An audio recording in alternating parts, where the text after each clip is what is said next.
దేవుని పరిశుద్ధ నామానికి మహిమ కలుగును గాక. ఈ సమయంలో ప్రార్థన చేసుకొని మొదటి వర్తమానాన్ని ఆలకిద్దాం. దేవుడు మనకు అనుగ్రహించిన చక్కటి సమయాన్ని ఏమాత్రం కూడా మనం వృధా చేసుకోనకుండా దేవుని యొక్క మాటలను మనం ఆలోచన చేద్దాం, ప్రార్థన చేసుకుందాం. పరిశుద్ధుడా, ప్రేమ కలిగిన తండ్రి, కృపా సత్య సంపన్నుడా, ఈ సాయంకాల సమయంలో మమ్మల్ని ప్రేమించి మీరు మాకు ఇచ్చిన ఈ చక్కటి సమయాన్ని బట్టి మీ కృతజ్ఞతాస్తుతులు చెల్లిస్తున్నాం తండ్రి. మా ఆత్మీయ జీవితంలో మేము స్థిరపడడానికి, దేవా, సంఘమును కట్టుకున్నటకు, కుటుంబాన్ని కట్టుకున్నటకు అవసరమైన మీ ఆత్మీయమైన మాటలను, మంచి మాటలను, శ్రేష్టమైన మాటలను తండ్రి మీరు మాకు వినిపిస్తున్న విధానమును బట్టి మీ కృతజ్ఞతాస్తుతులు చెల్లిస్తున్నాం తండ్రి. జరుగుతున్న ఈ వాక్య ధ్యానం అంతట్లో మీరు మాకు తోడుగా ఉండండి. జ్ఞానమును, క్రమమును మాకు నేర్పించి మీరే మాకు సహాయాన్ని, జ్ఞానమును అనుగ్రహించండి. పరమందున జ్ఞానం చేత సమాధానంతో మీ సువార్తను ప్రకటించి అనేక మంది తండ్రి సువార్తను అంగీకరించి యథార్థమైన భక్తులు తండ్రి మీ అందు నీతిమంతులుగా జీవించుటకు సరైన విధానంలో నడిపించడానికి మీ మాటలు మీ ప్రజలకు వినిపింప చేయమని క్రీస్తు పేర మేము వేడుకుంటున్నాం మా తండ్రి, ఆమేన్. మంచిది. ప్రియమైన దేవుని వాళ్ళారా, ఈ సమయంలో కొద్ది నిమిషాలు దేవుని యొక్క మాటలను మనం ఆలోచన చేద్దాం. దేవుడు మనకు అనుగ్రహించిన ఇటు మంచి తరుణాన్ని బట్టి దేవాది దేవునికి మహిమ కలుగును గాక, ఆమేన్. ఈ సాయంకాల సమయంలో మనము కుటుంబానికి సంబంధించిన కొన్ని మంచి విషయాలను మనము ఆలోచన చేద్దాం. పరిశుద్ధ గ్రంథంలో దేవుడు ఎవరితోనైనా స్నేహం చేయకూడదు, దుష్టులతో మాట్లాడకూడదు, పాపుల మార్గంలో నిలవకూడదు, అపహాసకులు కూర్చున్న చోట కూర్చుండకూడదు అనే దేవుడు కీర్తనకారుడు ద్వారా మనకు తెలియచేశాడు. ఈ విధంగా దేవుడు మనకు తెలియచేసిన తర్వాత దేవుని హృదయం కాకుండా మనిషి తన సొంత హృదయంతో ఎప్పుడైతే పనిచేయడం ప్రారంభిస్తూ ఉంటాడో ఆ మనిషిని మనం గ్రహించకుండా ఆ మనిషి ఆలోచనలతో మనం ఏకీభవిస్తే ఖచ్చితంగా మనం పాపంలో పడిపోయే స్థితిలో మనిషి మనల్ని నడిపిస్తూ ఉంటాడు. కాబట్టి మనం గమనించాల్సిన విషయం ఏంటి అంటే, దేవుడు ఏదైనా ఒక లేఖనాన్ని మనకి పరిశుద్ధ గ్రంథంలో రాయించాడు అంటే, అలా మీరు జీవించకూడదని దేవుడు రాయించాడు అంటే ఖచ్చితంగా మనము అది మన జీవితంలో పాటించడానికి సాయశక్తిలో మనం ప్రయత్నం చేస్తూ ఉండాలి. ఆ రీతిగా దేవుడు చేయించకూడదు, అలా వద్దు, అలా జీవించకూడదని దేవుడు చెప్పాడు అంటే ఏదైనా ఒక బలమైన కారణం ఉంటేనే దేవుడు మనకి దాన్ని తెలియచేస్తూ ఉంటాడు. కనుక ఇశ్రాయేలు ప్రజలకి మొదటి రాజైన సౌలుకి దేవుడు ఒక చక్కటి ఆజ్ఞని అనుగ్రహించాడు. సమూయేలు గారు రాసిన మొదటి గ్రంథము 15వ అధ్యాయము 1వ వచనం నుండి 5వ వచనం వరకు ఉన్న సందర్భాన్ని మనం చదువుకుందాం. సమూయేలు గారు రాసిన మొదటి గ్రంథము 15వ అధ్యాయము 1వ వచనం నుండి 5వ వచనం వరకు. ఒకానొక దినమున సమూయేలు సౌలును పిలిచి యెహోవా ఇశ్రాయేలీయులకు తన జనుల మీద నిన్ను రాజుగా అభిషేకించును, నన్ను పంపెను. యెహోవా మాట వినుము. సైన్యములకు అధిపతి యెహోవా సెలవిచ్చినదేమనగా, అమాలేకీయులు ఇశ్రాయేలులకు చేసినది నాకు జ్ఞాపకమే. వారు ఐగుప్తులో నుండి రాగానే అమాలేకీయులు వారికి విరోధులై మార్గమందు వారి మీదకి వచ్చిరి కదా. కాబట్టి నీవు పోయి కనికరింపక అమాలేకీలను హతము చేయుచు, పురుషులనేమి, స్త్రీలనేమి, బాలులనేమి, పసిపిల్లలనేమి, ఎద్దులనేమి, గొర్రెలనేమి, ఒంటెలనేమి, గాల్ధపములనేమి అన్నిటినీ హతము చేసి వారికి కలిగినదంతయు బొత్తిగా పాడు చేసి అమాలేకీయులను నిర్మూలన చేయమని చెప్పాను. అంతటా సౌలు జనులను పోగు చేసి తెలాయిములో వారిని లెక్క పెట్టగా కాలుబలము 2 లక్షల మంది, యూదావారు 10,000 మంది ఉండి. అప్పుడు సౌలు అమాలేకీయుల పట్టణములో ఒకదానికి వచ్చి లోయలో పొంచి ఉండి. చాలు. చూడండి ప్రేమైన దేవుని వాళ్ళారా, సమూయేలు గారి ద్వారా దేవుడు సౌలుని అభిషేకించాడు. ఇశ్రాయేలు ప్రజల మీద రాజుగా అభిషేకించిన తర్వాత సౌలుకి దేవుడు ఒక పని అప్పగించాడు. ఆ పని ఏంటి అంటే, అమాలేకీయుల్ని మొత్తం ఈ భూమి మీద లేకుండా చంపేసేయి అని చెప్పాడు. అంటే దేవుడు ఇక్కడ ఒక స్పష్టమైన మాటను తెలియజేశాడు. బాలురనేమి, పసిపిల్లలనేమి, మీరు ఈ వచనం చదివిన తర్వాత సమాజంలో చాలామంది చంటి పిల్లల్ని కూడా చంపేయమని బైబిల్ చెప్తుంది, ఎంత దారుణమైన పరిస్థితి అని సమాజం మాట్లాడుకుంటూ ఉంటుంది. కనుక ప్రేమైన దేవుని వాళ్ళారా, మనం గమనించాల్సిన మంచి ముఖ్యమైన విషయం ఏంటి అంటే, దేవుడు మనకు దయచేసిన మంచి గ్రంథం దేవుడు మనకి మన ఆత్మీయ జీవితంలో దేవుడు ఏదైనా ఒకటి చేయకూడదు అని దేవుడు చెప్పాడు అంటే ఖచ్చితంగా మనం చేయకూడదు. అంటే ఎందుకు చేయకూడదని దేవుడు చెప్పాడు అని మనం ఆలోచిస్తే, జ్ఞానంతో మనం ఆలోచించినప్పుడు కొన్నిసార్లు ఈ మాట వెనకాల ఉన్న అర్థం మనకు అర్థం కాక దేవుడు చెప్పిన మాటని మనం లెక్క చేయలేని స్థితిలోనికి వెళ్ళిపోతాం. సౌలు చేసింది కూడా అదే. అనేక లక్షల మంది మీద దేవుడు ఇజ్రాయేల్ ప్రజల మీద రాజుగా అభిషేకించాడు సౌలుని. దేవుడు స్పష్టంగా ఆజ్ఞించాడు, అమాలేకీల్ని భూమి మీద లేకుండా చెయ్యి అని చెప్పి. ఇక్కడ స్పష్టంగా దేవుడు తెలియచేస్తున్నాడు, ఎందుకు అమాలేకీల్ని నేను చంపేయమని చెప్పాను అంటే, ఇజ్రాయేలు ప్రజలు అరణ్య మార్గంలో నడుస్తూ ఉన్నప్పుడు వారు అడ్డుకున్నారు, వారు మీకు ఆటంకంగా మారారు, సో వారిని భూమి మీద లేకుండా చెయ్యి అని చెప్పేశాడు. పసిపిల్లలని బాలులని ఎందుకు దేవుడు చంపమని చెప్పాడు? మనం ఈ విషయాన్ని బాగా ఆలోచించాలి. ఈ లోకంలో దేవుడు ఏదైనా ఒక చక్కటి బంధాన్ని ఏర్పాటు చేశాడు, వివాహ బంధాన్ని దేవుడు ఏర్పాటు చేశాడు. కానీ సమాజంలో చాలామంది దేవుడు ఏర్పాటు చేసిన బంధాలని, దేవుడు ఏర్పాటు చేసిన వివాహ జీవితాన్ని కలిగి ఉండకుండా అనేక మంది అక్రమ సంబంధాలు పెట్టుకొని తన సొంత పురుషుడు కాని వారికి లోబడి జీవించడం, తన సొంత భార్య కాని వారికి పురుషులు లోబడి జీవించడం మనం సమాజంలో విరివిగా చూస్తూ ఉన్నాం. కారణం ఏంటి అంటే, నా భర్త వేరే ఆమెను ఎత్తుకున్నాడు, నేను వేరే అతన్ని ఎత్తుకున్నానని చెప్పే సమాజంలో ఇలాంటి సమాధానం స్ట్రైట్ ఫార్వర్డ్గా చెప్పే వాళ్ళని కూడా మనం కొంతమంది కుటుంబాలలో మనం చూస్తాం. అంటే ఎంతగా దేవుని మాటకి ప్రజలు నిర్లక్ష్యాన్ని చూపిస్తున్నారనే విషయం మనకు అర్థమవుతుంది. దేవుడు చక్కటి బంధాన్ని ఇచ్చాడు, పాపం చేస్తారేమో అని చెప్పి దేవుడు వివాహ వ్యవస్థను ఏర్పాటు చేసిన తర్వాత కూడా మనుషులు ఇంకా వారికి కలిగి ఉన్న కోరికలను బట్టి, అమితమైన కోరికలను బట్టి, కలిగి ఉన్న దానిని బట్టి వారు జీవించి సంతోషించకుండా వేరొక అక్రమైన సంబంధాలకి దారి తీయడం జరుగుతూ ఉంది. ఇది ఏమాత్రం కూడా దేవుడు అంగీకరించడానికి దేవుడు స్వీకరించడు. దేవుడు ఏమాత్రం కూడా వీటిని సపోర్ట్ చేయడు. ఎందుకు దేవుడు పసిపిల్లలని బాలులని సహితం దేవుడు ఎందుకు చంపమన్నాడు?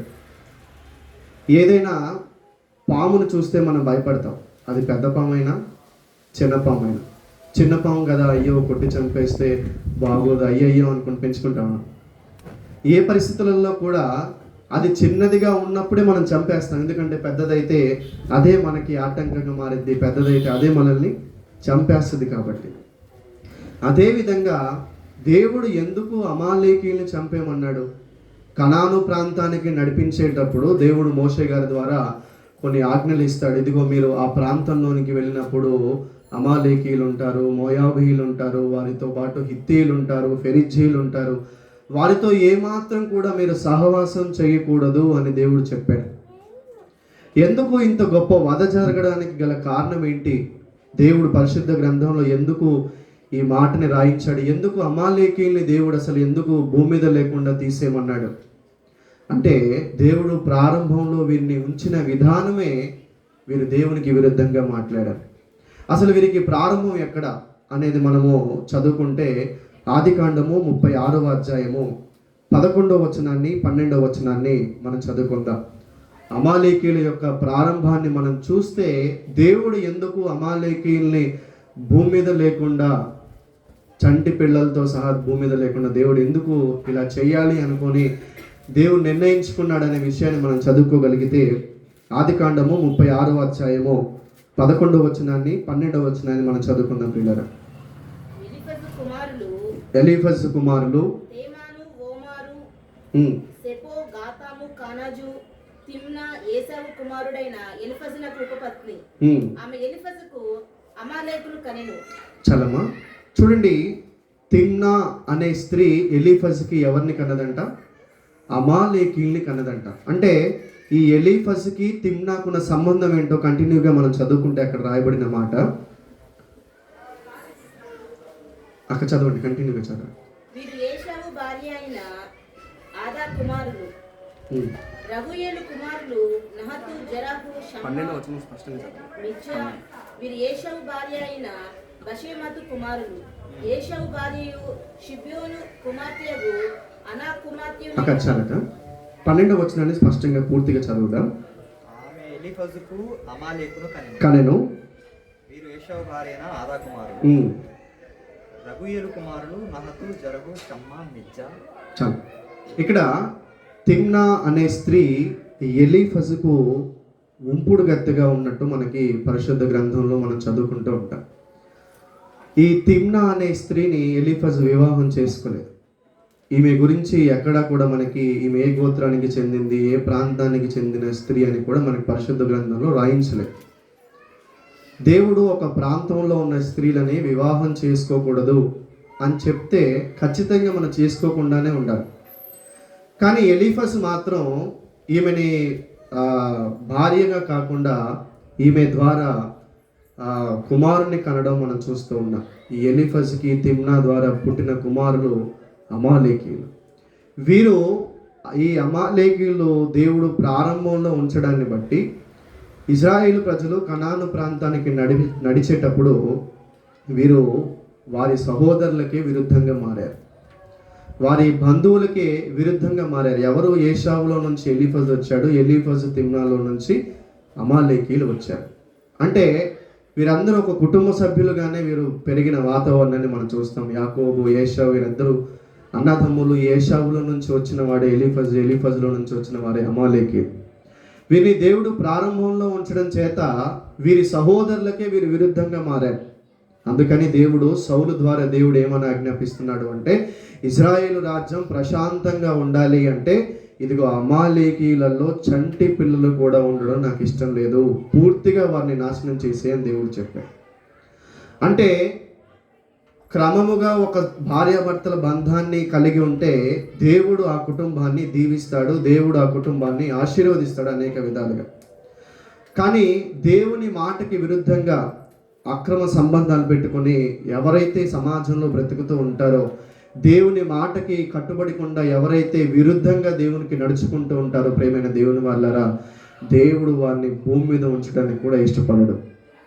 ఒకవేళ దేవుడు వారికి ఆయుష్నిచ్చి ఈ భూమి మీద 100 సంవత్సరాలు 100 సంవత్సరాలు బ్రతకొచ్చేమో, వారు అనుకుంటారు దేవుడు మమ్మల్ని ప్రేమగా చూస్తున్నాడు, దేవుడు మమ్మల్ని ఎంతో ప్రేమించాడు అని అనుకుండవచ్చు. కానీ వారి జీవితాల్లో ఏ ప్రతికూల పరిస్థితి ఏర్పడకుండా అన్నీ సాఫీగా జరిగిపోతున్నాయి అంటే దేవుడు వారిని విడిచిపెట్టాడు అని మనం అర్థం చేసుకోవాలి. మన జీవితంలో ఏ కష్టం, ఏ బాధ, ఏ విపత్తు రాకుండా అన్నీ సాఫీగా జరిగిపోతున్నాయి అంటే మనం దేవుని చిత్తంలో లేము అని మనం అర్థం కావాలి. చాలామంది ఏమనుకుంటారంటే ఏ కష్టం రాలేదు, నాకు ఇంతవరకు ఏ బాధ రాలేదు, సో దేవుడు నాకు తోడుగా ఉన్నాడు అని మనం అనుకుంటాం. కానీ పరిశుద్ధ గ్రంథంలో భక్తుల జీవితాల్లో వారు కష్టాలు, బాధలు పడకుండా వారి జీవితాలు వారు ఏనాడు కూడా వారు ముగించలేదు. యేసు ప్రభువు వారి దగ్గరికి వచ్చిన తర్వాత వారు విశ్వాసంలో ఎదగడానికి అపోస్తలు ప్రతిరోజు తర్ఫీదు పొందుతూ ఉన్నారు. యేసు ప్రభువు వారి దగ్గర అనేక మార్లు వారు కొట్టబడ్డారు, చంపబడ్డారు, చివరికి వారిని రంపాలతో కోసిన భక్తుల్ని కూడా మనం చూస్తాం అపోస్తలులను. కారణం ఏంటి అంటే పరలోక రాజ్యానికి చేరేటప్పుడు దేవుడు ఒక చక్కటి క్రమాన్ని, బంధాన్ని ఏర్పాటు చేశాడు. ఆ బంధాన్ని కాదని ఈ లోకంలో వేరొక అక్రమ సంబంధాలు పెట్టుకొని ఎవరైతే ఈ సమాజంలో వారు స్వేచ్ఛగా బ్రతకొచ్చు, ఈ సమాజంలో వారికి ఈ ప్రాంత సభ్యులు సపోర్ట్ చేయొచ్చు. భర్త సరిగ్గా లేడు కాబట్టి ఆమె వేరే అతను చూసుకున్నాయి, భార్య సరిగ్గా లేదు కాబట్టి అతను వేరే ఆమెను వెతుక్కున్నాడు అని సమాజం సపోర్ట్ చేయొచ్చేమో, కానీ దేవుడు మాత్రం ఏ రీతిగా కూడా సపోర్ట్ చేయడు అక్రమ సంబంధాలకి. చూసారా, ఈ తిమ్నాకు ఎలీఫజుకు కలిగిన ఈ అక్రమ సంబంధం వలన వచ్చిన అమాలేకీయులు వారి సొంత సహోదరులకి అడ్డుగా నిలబడడం వల్ల దేవుని ప్రజలకి వీరు అడ్డుగా నిలబడ్డారు. దేవుడు వీరిని ఏమాత్రం కూడా భూమి మీద ఉంచడానికి ఏమాత్రం కూడా దేవుడు ఆలకించలేదండి. ఏమాత్రం కూడా దేవుడు వీరిని సజీవ లెక్కలో ఉంచడానికి ఆలోచించలేదు. ఎందుకు సౌలుకి దేవుడు అమాలేకీయులు ఏమాత్రం కూడా భూమి మీద లేకుండా వారిని చేసేయి అని దేవుడు ఆజ్ఞాపించాడు అంటే ప్రారంభంలో వారిని ఉంచడం చేత వారు కనాను దేశానికి నడిపించబడుతున్నప్పుడు వారి సొంత సహోదరులకి వీరు అడ్డుగా నిలబడిన విధానాన్ని మనం చూస్తాం. కాబట్టి ఏదైనా మనం పాపం చేస్తున్నప్పుడు, ఏదైనా మనం ఒక దేవుని వాక్యానికి క్రమం తప్పి నడుస్తూ ఉన్నప్పుడు అది చాలా ఆనందంగా ఉంటుంది. పాపం చేస్తూ ఉన్నప్పుడు మన జీవితం ఎంతో సంతోషాన్ని ఇస్తుంది. కానీ అది తీసుకొని వెళ్ళే చివరి గమ్యం మాత్రం మనకి ఎంతో వేదన మిగులుస్తూ ఉంటుంది. కాబట్టి దేవుని సన్నిధికి చేరాలి అని మనము, పరలోక రాజ్యానికి చేరాలి అని మనము మన జీవితంలో దేవుడిచ్చిన ఈ సమయాన్ని, ఈ ఆయుష్ని, ఈ కొద్ది గంటలు ఇక్కడ మనం స్పెండ్ చేస్తున్నాము అంటే మనం ఎంతో జాగ్రత్తగా, ఎంతో క్రమంగా మన మైండ్ అంతా ఇక్కడ పెట్టి దేవుని మాటలు వినాలి. ఖచ్చితంగా మనము దేవుని సమయాన్ని, దేవుని ఆలయాన్ని మనం ఎంత గౌరవిస్తే దేవుడు మనల్ని అంతగా అభివృద్ధిలోనికి దేవుడు తీసుకొని వస్తాడు. సౌలు జీవితంలో దేవుడు చెప్పిన మాటకి సౌలు గౌరవించలేదు కాబట్టి ఇచ్చిన హోదాని కూడా దేవుడు తీసేశాడు. మన జీవితంలో కూడా దేవుడు తన వాక్యం వినడానికి, తన సన్నిధిలో పాటలు పాడడానికి, తన సన్నిధిలో వాక్యం వినడానికి దేవుడు మనకి సమయాన్ని ఇచ్చినప్పుడు, దేవుడు మనకి ఆయుష్ను దేవుడు మనకి ఇచ్చినప్పుడు ఏ మాత్రం కూడా దానిని మనం నిర్లక్ష్యం చేసుకోకూడదు పిల్లలు. మన జీవితంలో సన్నిధికి పాస్టర్ గారి మాటకు కాదు కానీ దేవుని సన్నిధికి మనం ఖచ్చితంగా గౌరవించాలి. కాబట్టి మన జీవితంలో దేవుని సన్నిధిని మనం గౌరవించకపోతే, దేవుని సన్నిధికి మనము లోబడి జీవించకపోతే, విధేయత చూపించకపోతే మన జీవితంలో ఏమాత్రం కూడా ఆశీర్వాదాన్ని అనేది మనం చూడలేం పిల్లలు. ఎందుకు అంటే దేవుడు తన సన్నిధికి అది ఊరికే వచ్చింది కాదు. సంఘం అనేది 4 గోడలతో కట్టబడి ఉన్నది కాదు. యేసు ప్రభువారు మరణించి పునరుద్ధానం చెందిన తర్వాత తన స్వరక్తం చేత కట్టబడి ఉన్న సంఘం ఇది. కాబట్టి మనము గోడల రూపంగా చూస్తే, బిల్డింగ్ రూపంగా చూస్తే, మనము వాటిని బట్టి మనం గౌరవిస్తే మనం యేసు ప్రభువుని ఇంకా సరిగ్గా తెలుసుకోలేదని మనకు అక్కడ అర్థమవుతుంది. కాబట్టి దేవుని సన్నిధికి విలువ ఇవ్వండి. దేవుని ఆలయానికి క్రమంగా సమయానికి రావడానికి, దేవుని సన్నిధికి టైంకి ఇన్ టైంలో రావడానికి మనం ఖచ్చితంగా మనం ప్రయత్నం చేయాలి ప్రియ. ఎందుకు అంటే ఇది మనం కట్టుకున్న ఇల్లు కావచ్చు, దీనికి సహాయం చేసిన దేవుడే. కాబట్టి మనం దేవునికి మర్యాద ఇవ్వాలి, దేవునికి రెస్పెక్ట్ ఇవ్వాలి మనం. కాబట్టి మనం ఎక్కడికి సంఘానికి వెళ్తున్నా సరే, మనం ఎక్కడ వాక్యం వినడానికి వెళ్తున్నా సరే, టైం పంక్చువాలిటీ అనేది మనం పాటిస్తే దేవుడు ఆ క్రమాన్ని, ఆ క్రమశిక్షణను చూసి దేవుడు ఎంతో సంతోషిస్తాడు. వారి జీవితాల్ని, వారి కుటుంబాల్ని దేవుడు ఆశీర్వదిస్తాడు పిల్లలు. కాబట్టి అక్రమమైన సంబంధాలు ఎవరైతే కలిగి ఉంటారో వారి జీవితాలలో దేవుడు ప్రశాంతంగా ఉండేవాడు, వారి జీవితాల్లో దేవుడు సమాధానాన్ని ఉంచాడు. ఎందుకంటే దేవుడు చెప్పిన మాటకి వారు విరుద్ధంగా నడుచుకుంటూ ఉన్నారు. చూడండి, అనేకమైన ప్రాణాలు తీసేసింది అక్రమ సంబంధం. ఎలీఫజు తిమ్నాతునకు కలిగిన అక్రమ సంబంధం దేవుడు వారిని భూమి మీద లేకుండా చేయాలని చూశాడు. దేవుడు మోయాబీలు భూమి మీద దేవుడు ఉండడానికి ఇష్టపడలేదు. కారణం ఏంటి అంటే వారు వేరొక విధంగా గర్భం దాల్చి వారు పెళ్ళిని కనడం మనం చూస్తాం. కాబట్టి దేవుడికి ఏదైతే, దేవుని మాటకి ఏదైతే మనిషి విరుద్ధంగా చేసుకుంటూ వస్తాడో, దేవుని మాటకి ఎవరైతే లెక్క చేయరో, దేవుని మాటను ఎవరైతే గౌరవించరో, దేవుని సన్నిధిని ఎవరైతే గౌరవించరో, దేవుడు ఈ భూమి మీద ఉండడానికి వారికి పర్మిషన్ ఇస్తాడేమో, కానీ ఆయన రాజ్యంలో శాశ్వతంగా ఉండడానికి పర్మిషన్ అనేది మనం కోల్పోతాం. ఇక్కడ 100 సంవత్సరాలు మనం బ్రతికినా అక్కడ నివసించడానికి దేవుడు మనకి పర్మిషన్ ఇవ్వకపోతే ఇక్కడ ఈ భూమి మీద మనం ఎంత సంపాదించినా, ఎంత కాలం మనం గడించినా మన సమయం మనం వృధా చేసుకుంటున్న వారేమే అవుతున్నాం. స్కూల్కి వెళ్ళి పిల్లలు చదువుకోకపోతే వారు ఎన్ని సంవత్సరాలు చదివినా వారికి ఎలాంటి ఉద్యోగం రాకుండా ఎలాగైతే వారి జీవితాలు స్పాయిల్ అయిపోతాయో, మన ఆత్మీయ జీవితంలో కూడా మన ఆత్మను నడిపించే ఈ దేవుని మాటకి మనం గౌరవం ఇవ్వకపోతే మనం ఎన్ని సంవత్సరాలు వాక్యం విన్నా, ఎన్ని సంవత్సరాలు దేవుని సన్నిధికి వెళ్ళినా మనం పరలోక రాజ్యానికి మనము చేరుకోలేం. కాబట్టి దేవుని సన్నిధిని మనం గౌరవిద్దాం. దేవుని సన్నిధిలో పాట పాడడానికి ముందుగా వెళ్దాం. దేవుని సన్నిధిలో ప్రార్థన చేయడానికి ఆతురపడి ముందుగానే మన పనులన్నింటినీ త్వరితగతిగానే ముగించుకొని మన దేవుని సన్నిధికి వస్తే మేము ఎంత సంతోషిస్తామో మాకంటే ఎక్కువగా దేవుడు రెట్టింపుగా సంతోషిస్తూ ఉంటాడు. అలాంటి ఆనందాన్ని దేవునికి మనందరం ఇద్దాం. దేవుడు అక్రమంగా నడుచుకునే వారిని, క్రమం తప్పి నడుచుకునే వారిని దేవుడు ఏమాత్రం కూడా ఇష్టపడడు కనుక అటు స్థితిలో మనం ఉండకుండా జీవించాలని కోరుకుంటూ ఈయన మాటలు ముగిస్తున్నాను. ప్రార్థన చేసుకుందాం. పరిశుద్ధ ప్రేమ కలిగిన తండ్రి, కృపా సత్య సంపూర్ణుడా, ఈ యొక్క సాయంకాల సమయంలో దేవా, అనేక లక్షల మంది చనిపోవడానికి కారణం ఒక అక్రమ సంబంధం దారి తీసింది తండ్రి. తిమ్నా ఎలీఫజునకు ఉన్న సంబంధాన్ని బట్టి పుట్టిన పిల్లలు అమాలేకీయులు నాయన. వారిని భూమి మీద ఏమాత్రం కూడా మీరు ఉంచకుండా తుడిచివేయమని చెప్పారు తండ్రి.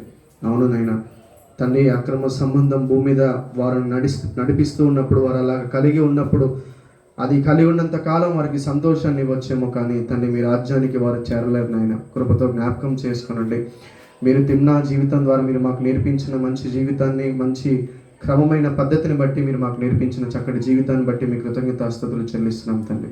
మా జీవితంలో నాయన అక్రమముగా మీ మాటకి మేము విరుద్ధంగా నడుచుకున్నట్లయితే మమ్మల్ని మన్నించండి దేవా. మీ సన్నిధికి తండ్రి, మీ సన్నిధిలో గౌరవప్రదంగా నడుచుకోవడానికి, మీ మాటకి విలువిస్తూ నడుచుకునే జీవితాన్ని మా అందరికీ నేర్పించమని క్రీస్తు పేరును వేడుకొంచున్నాం మా తండ్రి. ఆమేన్.